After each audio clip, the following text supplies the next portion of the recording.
Bonjour à tous et toutes. Merci d'être là ici ce soir. Merci à la Fondation Frantz Fanon d'avoir pris cette initiative.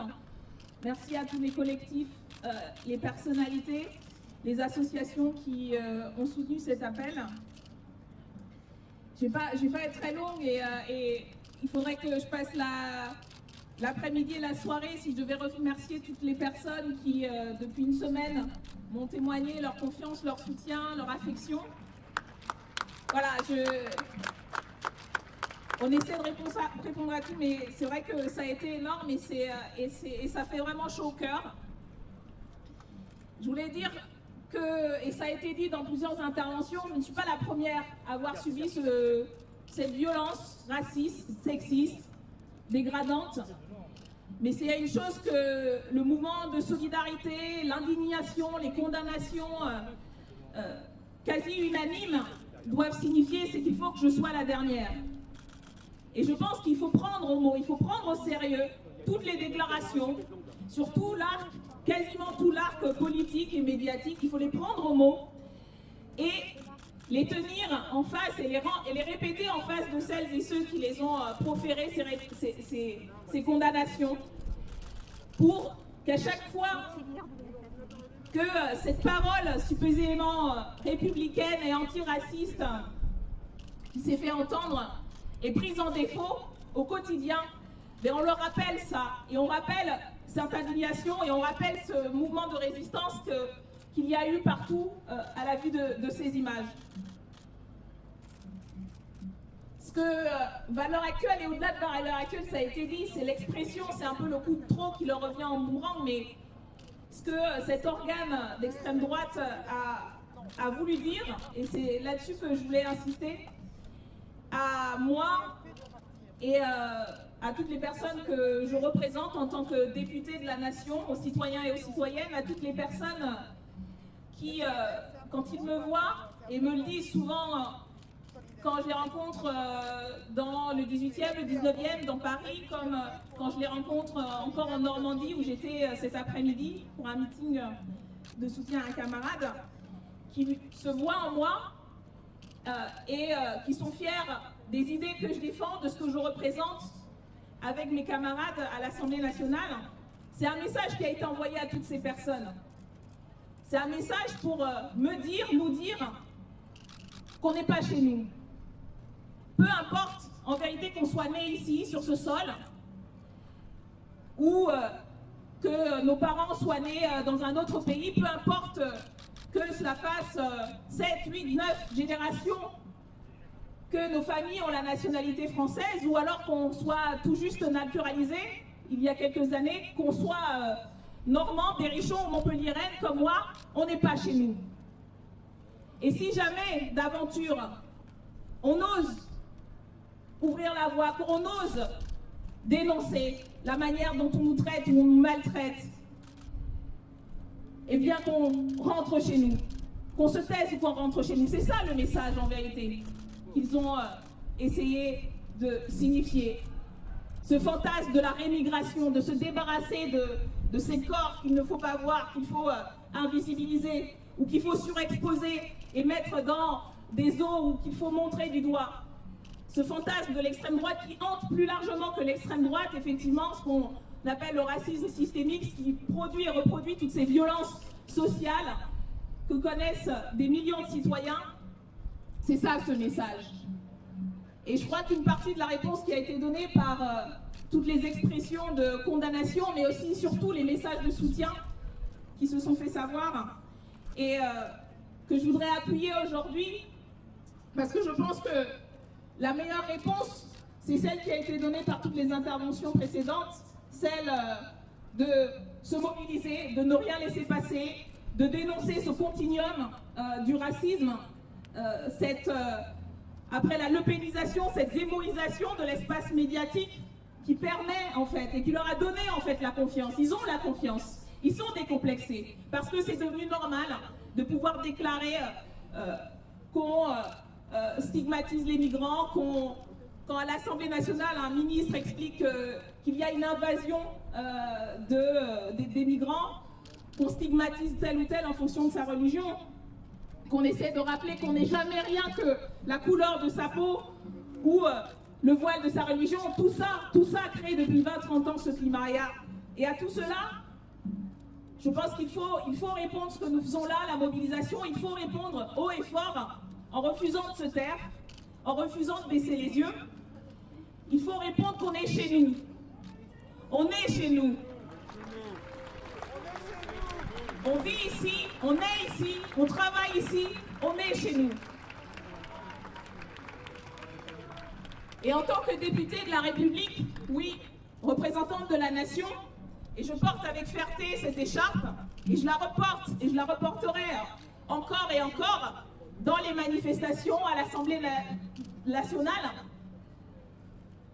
Je suis autant chez moi que n'importe qui, que mon collègue Adrien Quatennens du Nord, que mon collègue Jean-Hugues Rattenon de La Réunion. On est chez nous. Et c'est non seulement un droit, mais c'est un devoir de parler, de dénoncer. À chaque fois qu'une injustice dans ce monde terriblement inégalitaire, terriblement violent, nous heurte ou nous indigne, c'est un droit et un devoir de parler, de dénoncer. Alors le meilleur message que j'aurais à donner aujourd'hui, c'est dire non seulement on est chez nous, non seulement on a le droit et le devoir de parler et de se mobiliser, mais on va continuer à le faire. Et c'est la meilleure réponse face à ces attaques et à ces violences. On va le faire ensemble, parce qu'ils ont voulu nous diviser en me montrant du doigt. Ils ont voulu faire croire que j'étais seule et vous le montrer avec votre soutien que ce n'est pas le cas. Comme on dit, ils ont voulu nous écraser, mais ils ne savaient pas que nous étions des graines. Et donc on va construire cette mobilisation antiraciste en leur disant, en nous disant, comme je l'ai dit, qu'on ne laissera plus rien passer, qu'on va continuer aujourd'hui et demain par rapport à toutes les attaques dont on sait qu'elles vont continuer. Et on sait qu'elles vont continuer justement parce qu'il y a une nouvelle génération qui s'est levée, qui ne laisse pas faire et qui se mobilise. Et je crois que hier, dans les mobilisations qui ont eu lieu contre les violences policières, contre le racisme systémique, contre les violences sociales, contre ces inégalités, et en vérité, qui font sens et qui font système, on est face et on fait face à un système de domination multiple, de domination économique, sociale, de domination sexiste et raciste, homophobe. Et c'est face à ça que nous faisons face. Et c'est face à ça qu'il faut continuer à se mobiliser, à lutter ensemble. Voilà, je ne vais pas être plus longue. Je voulais réaffirmer, encore merci pour de m'avoir donné l'occasion d'exprimer tous mes remerciements.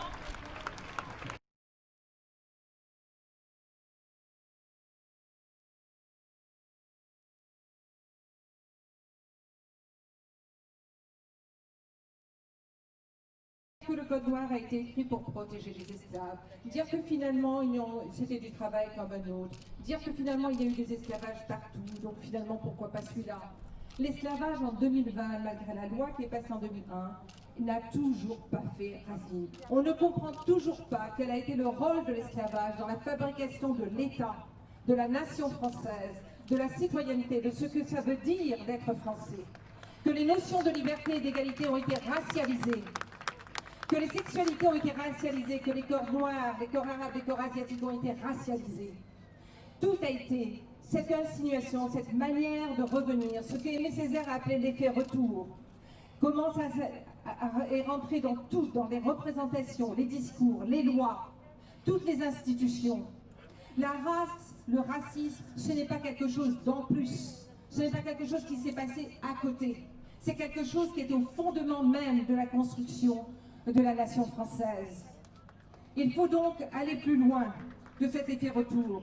Toutes les idéologies, même les idéologies de libération européenne, ont été contaminées, ont été touchées par le racisme. C'est ce que Césaire disait en 1956 dans sa lettre de démission à Maurice Thorez. Vous voulez bien de moi, mais vous ne voulez pas d'un homme noir. Vous ne voulez pas de mon histoire comme homme noir. Ce régime racial donc a pénétré toutes les institutions. N'oublions pas encore cette phrase de Césaire. Au bout de cet orgueil racial encouragé, il y a le poison distillé dans les veines de l'Europe et le progrès lent mais sûr de l'ensauvagement de l'Europe. C'est l'Europe qui a été ensauvagée, c'est l'Europe qui a tué, massacré, c'est l'Europe qui a amené évidemment la négrophobie, qui a installé l'islamophobie. Cette insulte, ce crachat au visage, ce mépris aussi pour toutes les personnes qui ont été déportées, réduites en esclavage et qui s'expriment dans valeurs actuelles. Mais attention, ce fait n'est pas exclusivement celui de l'extrême droite. Ça a été dit avant. Ce qu'il faut regarder, c'est le raciste qui nous sourit. C'est le raciste qui nous dit gentiment « je ne suis pas raciste » et qui, pour autant, l'est dans ses faits. Se focaliser sur valeurs actuelles serait oublier tout ce que finalement, toutes les lois qui ont été prises dans ce pays, dont la loi sur le voile, dont toutes les lois aussi historiquement raciales. Il y a eu des lois raciales en France. De dire qu'il n'y a pas eu de lois raciales en France, c'est faux. Il y en a eu. Et la préparation de la loi sur le séparatisme dont nous avons beaucoup parlé, ça l'est aussi pour moi avec la question des réparations. On sait que le terme, le mot même de réparation n'est pas autorisé dans ce pays, n'a pas été autorisé dans la loi de 2001. Cette loi sur le séparatisme a été confiée, sa préparation, à Marlène Schiappa. Et ce n'est pas un hasard. Il s'agit d'instrumentaliser la question des droits des femmes. Il s'agit effectivement d'utiliser le fémonationalisme, ce féminisme bourgeois, abstrait, universaliste, pour écraser finalement les autres communautés. Pour en fait que les jeunes hommes et les hommes racisés soient stigmatisés. Elles se vantent déjà d'avoir fait fermer 250 lieux, 250 bars ou des villes de poissons ou autres lieux. Ces lieux, c'est comme ces fantasmes, vous vous souvenez du café à Sevran, où soi-disant les femmes ne pouvaient pas rentrer. Il a fallu un an à TF1 pour reconnaître ce mensonge. Le mensonge est là, il ment tous les jours. Cette loi imposerait que les associations affirment qu'il y a une égalité en fait de chez eux. Nous devons tout faire pour que cette loi ne passe pas. Parce que ce féminisme d'État, il est là pour renforcer le néolibéralisme et le racisme structurel. Ce féminisme est le socle sur lequel cette loi sur le séparatisme repose. Cette accusation va se fonder sur cela. Et ce gouvernement qui parle des droits des femmes et qui au même moment précarise et vulnérabilise encore plus les femmes racisées, ce sont les plus précaires, ce sont les plus exploitées, celles qui font le ménage tous les jours, celles de l'hôtel Ibis-Batignolles qui sont en lutte depuis plus d'1 an et qui n'ont toujours pas gagné. C'est les femmes qui ont été dans l'industrie du soin, les caissières les plus exposées pendant la pandémie. Ce sont ces femmes qui sont effectivement, qui nous disent ce que le mensonge de ce féminisme d'État. Il faut donc, nous devons tout faire pour que cette loi ne passe pas. Nous devons nous mobiliser pour que vraiment il n'y ait pas lieu. L'autre terrain est celui des réparations. Il n'y a eu aucune réparation jusqu'à aujourd'hui. Que ce signifie la pollution en Guadeloupe et en Martinique? Que signifient les migrants qui se noient tous les jours dans les eaux autour de Mayotte? Quelle est l'industrie du nickel qui pollue la Kanaki, Nouvelle-Calédonie? Qu'est-ce que c'est que tout ce qui se passe en Guyane avec l'industrie aurifère et la manière dont on traite les migrants? Le droit du sol a été enlevé à Mayotte. Le droit du sol a été enlevé à Mayotte. Voilà ce qui se passe dans cette République. Il faut toujours tenir compte de ce qui se passe. Il n'y a eu aucune réparation. Il faut justice et réparation. Justice environnementale, justice mémorielle. Il faut décoloniser nos villes. Il faut décoloniser ces villes qui à chaque coin nous rappellent l'hégémonie, la suprématie blanche. Et que nous ne sommes pas, nous ne faisons que passer. Nous ne sommes pas vraiment les résidents de ces villes. On nous demande de passer à travers des noms de rues, de noms de places et des monuments qui nous disent chaque fois que le racisme, c'est ça qui a fondé ces villes. Il faut donc tout faire, et il faut soutenir, non seulement évidemment Franco Lega, qui a été inculpé pour avoir tagué la statue du grand négrophobe Colbert, mais aussi ceux qui ont voulu reprendre quelque chose qui avait été volé au musée du Quai Branly.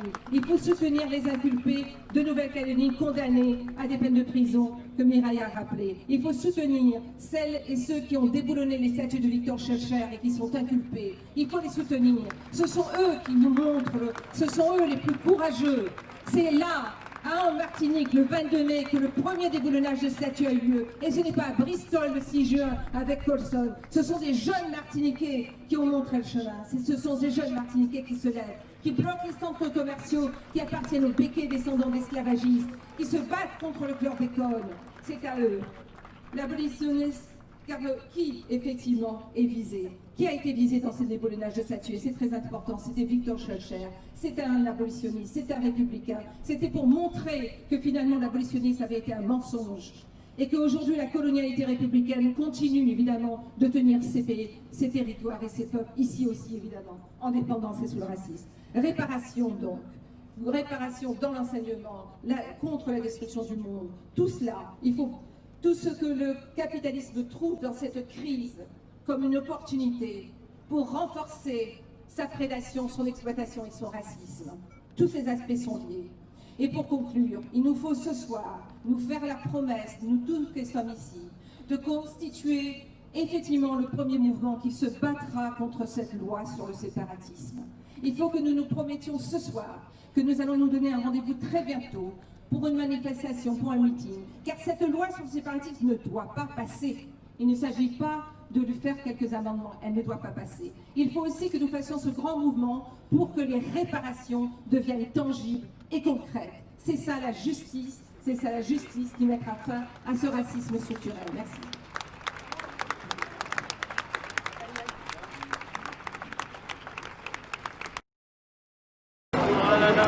Professeur. Frantz Fanon n'est pas seulement un militant anticolonialiste, c'est aussi, quand on sait bien le lire, notamment dans son chapitre intitulé « Le nègre et la psychopathologie », c'est un prophète. Tout ce qui se passe dans les sociétés qui se sont édifiées sur un fond génocidaire. J'ai entendu parler de 1492. Mais s'agissant de l'Afrique, la traite négrière a commencé très précisément le 11 janvier 1444. Les populations ont été décimées. Ce sont les Blanches des Canaries. Et après, on a pris en otage des habitants du Congo pour les emmener au Portugal. Donc la traite négrière transatlantique n'a pas commencé avec la traversée de l'océan Atlantique. Il y a eu une phase au cours de laquelle il y a eu des razzias négrières qui ont suscité des résistances qui sont inconnues des historiens et à plus forte raison de nos manuels d'histoire. Je serais tenté, pour aller très vite, de dire que chaque fois qu'il y a une crise en France, une crise économique, une crise sanitaire, il y a eu la montée en puissance du fascisme. C'est récurrent. Je pouvais même commencer depuis Louis XIV, mais on m'a dit d'être bref. Avec Louis XIV, il y a eu l'institution de ce qu'on appelle la police des Noirs. Sur le territoire français, il était interdit aux Noirs de se marier. Il était interdit aux Noirs de travailler. Donc la France a toujours eu un problème, c'est la question noire. Je vais plus loin. Il y a certains professionnels de l'antiracisme qui ont tendance, lorsqu'il y a des crimes contre Adama ou contre d'autres, de parler de bavure policière. Mais lorsque certains crimes prennent pour cible les mêmes populations, dans les mêmes conditions, pendant des siècles, cela s'appelle des assassinats ciblés. Aujourd'hui, la France n'est pas en mesure de sécuriser ces populations. Surtout les populations qui ont le malheur d'avoir eu des parents qui viennent de ces contrées qui ont été dévastées. L'Afrique, l'Amérique latine, l'Asie. Et je rappelle que lorsque le général de Gaulle s'est retrouvé en Angleterre, qui n'avait plus de soutien, qui n'avait plus d'appui, son premier réflexe a été de dire il faut solliciter nos colonies. Donc il a sollicité Eboué, Félix Eboué, qui est un Guyanais et qui était donc gouverneur de l'AEF, l'Afrique équatoriale française. Donc on a levé un corps expéditionnaire de 150 000 personnes. Des gens qui ne connaissaient la France ni d'Adam ni d'Ève ont été amenés ici en France, n'ont même pas eu le temps de s'entraîner et on les a envoyés directement sur le front. Ce sont ces gens qui ont servi de chair à canon pendant que les officiers supérieurs de l'armée française se protégeaient et, j'ai un terme plus approprié en la circonstance, ils étaient déplanqués. Au moment où la guerre s'est terminée, qu'est-ce qui s'est passé? Le père de Thomas Sankara était mobilisé pour la France. Le père de Laurent Gbagbo était mobilisé pour la France. Le sergent Koudou était mobilisé pour la France. Lorsque la guerre était terminée, le général de Gaulle a demandé à Leclerc de Haute-Club de prendre tous les Noirs qui s'étaient battus pour la France, de les réquisitionner, de les mettre, de les caserner. Surtout, il ne voulait pas d'un seul Noir sur les Champs-Élysées. Il ne fallait pas que l'armée qui a triomphé, entre guillemets, des nazis, soit une armée où on trouve des Noirs. Parce que pour le général de Gaulle, c'était un déshonneur de voir des Noirs comme libérateurs de la France. Et le général de Gaulle a donc fait défiler des Polonais qui n'avaient jamais combattu. Il a fait défiler des populations qu'on est parti chercher en Belgique, à Liège, etc. Et ils ont eu leur armée blanche qui a triomphé sur la plus belle avenue du monde. Nous ne pouvons pas combattre la négrophobie si nous ne partons pas d'une évidence. L'Afrique, c'est le continent qui a été sacrifié. Et nous ne demandons pas à la France de nous faire des fleurs ou des faveurs. Comme dirait un certain Zemmour, s'ils ne sont pas contents, ils n'ont qu'à rentrer chez eux. Mais est-ce que Zemmour sait d'où il vient, lui? Si on devait raconter à Zemmour l'épopée de ses propres parents, je pense qu'il aurait un peu de décence. Où étaient les parents de Zemmour au moment où les Noirs mouraient sur les fronts en Allemagne? Où étaient les parents de Fickenkropp? Où étaient les parents de tous ces gens-là qui sont des donneurs de leçons, qui disent que la République est en péril, que la République était en danger? Eh bien, ils n'étaient pas sur le front. Donc, l'Afrique ne demande qu'une seule chose à la France, je vais finir sur ça, c'est que la France enlève son genou du cou de l'Afrique. Ça fait des siècles que la France a son genou sur le cou de l'Afrique. L'Afrique, c'est le continent de l'avenir. On voit ce qui se passe au Mali. Tout le monde condamne ceux qui ont usé du droit à l'insurrection. Quand un peuple n'a plus de recours, quand ses leaders sont ceux qui l'oppriment, il a le droit de s'insurger. Et c'est ce droit qui a été exercé au Mali. Et je puis dire que si demain, la France redevient une nation démocratique, elle le devra en grande partie au mouvement que Malcolm X a appelé la révolution noire mondiale et qui est en cours en Afrique inexorablement.